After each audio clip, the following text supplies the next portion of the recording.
All right, welcome back. Nearly a 10-year conspiracy has been debunked. Evidence released by Trump's Director of National Intelligence, Tulsi Gabbard, proves what we knew all along. The Russia hoax, touted by the Democrats since 2016, was manufactured by the Obama administration.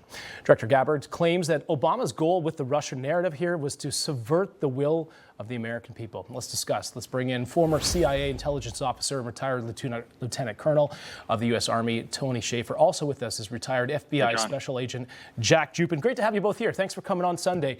Big story here. This is massive. I mean, we knew this all along, but now there's the receipts. Colonel Shaffer, the Democrats, they doubled down here on this Russia hoax. It was collusion. That's what they were claiming. Now, the Americans, they were lied to. This is what this report proves. But it's been a distraction as well for President Trump, even during his first term. But now he's dealing with this all over again. Well, I think it needs to be resolved, John. In March of 2017, I was on the transition team. I was advising the chairman of the Joint Chiefs and the director of CIA, Mike Pompeo. And I can tell you, this was hobbling every action.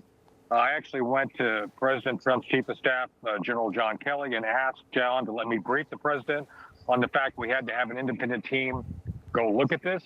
And John Kelly, who I believe was part of the conspiracy, said no, because they actually had people fencing off the facts from the president even then. So I think we're going to come to find not only was Obama in this, we're going to come to see Jim Mattis, John Kelly, and others were actually kind of aware of this and playing along. And that's why I believe this was an attempted coup. This wasn't just about a narrative. This was an attempted coup against a legitimate sitting president of the United States. And that's why we have to look at accountability, even though it may be a bit of a distraction right now. Yeah, and accountability is the key word here. And that's one of the reasons why Gabbard said that she wanted this to be declassified so people know about it. Absolutely. But Jack, do you expect this has now been put over to the DOJ? They're going to further investigate.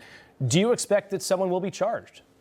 Well, I'll tell you what, as your other guest had mentioned, accountability is a very big thing here. If this truly is all true, which as we all expect it to be true, there were several people that were involved in this. This was not a one-man show or a one-woman show. There would have been numerous people involved in this type of hoax and this, perpetuating this basic hoax and lie about the president. And it's alarming. You're talking about there were search warrants of the president's house. That's never happened in my career, at least in the FBI. Mm-hmm. I know when I was a bureau supervisor, we were very, very careful before we would, pull out the legal, papers of a search warrant.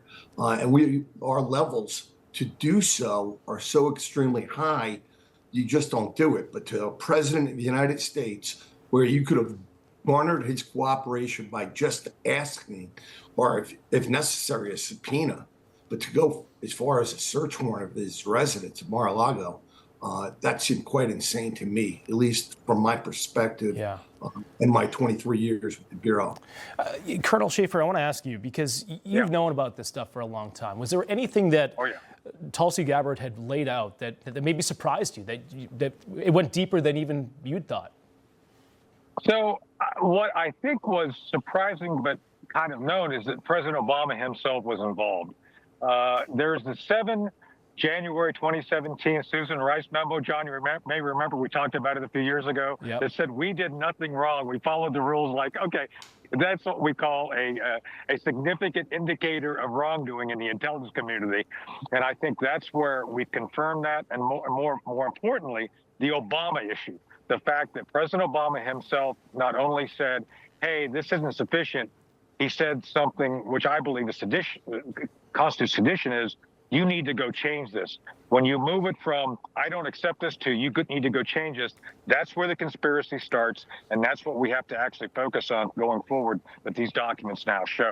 Yeah, Jack, I want to get your thoughts on that too. I mean, if they tried to change the narrative, is that treason? Yes, in all due respect, yes, it is. And if that comes out, again, we keep going back to that word, but it's the right word. It's accountability here. Any other person that did this would be looked at the exact same way. So just because some of these people are at the highest levels of our government doesn't mean they should be treated differently. If they broke the law and if they did bring us down this road and it turns out that everything was a hoax, which, as again, the other host had a lot more intelligence on this than I do. But being part of the intelligence community for so long, in my 20-something years, it's very alarming to me of what I'm hearing and what's kind of falling out now with Right. all of this. It'll be interesting to see what happens with the DOJ, but I want to get your thoughts real quickly on this because this made some news this weekend about what happened in Florida. There was a potential threat. There were some retired military officials that were alerted about this potential terror threat. Colonel, what can you tell us? What have you heard? I'm actually in Florida in Miami International this very minute. I can tell you that apparently there's some credible information floating around that has been turned over to proper authorities for review. And I'm a member of law enforcement in Virginia. I still advise Sheriff Dave Decatur in Stafford counties as my security advisor. The big issue right now, John, is people are communicating. While we may not know specifics, the balancing issue is don't panic people. At the same time, share information with those who have the potential to do something about it. I'm confident right now the information is with the right people to examine this in realistic terms to do something about it if possible. And Jack, I'll just give you a last word on that. If you could fill us in, if you've heard anything on your end.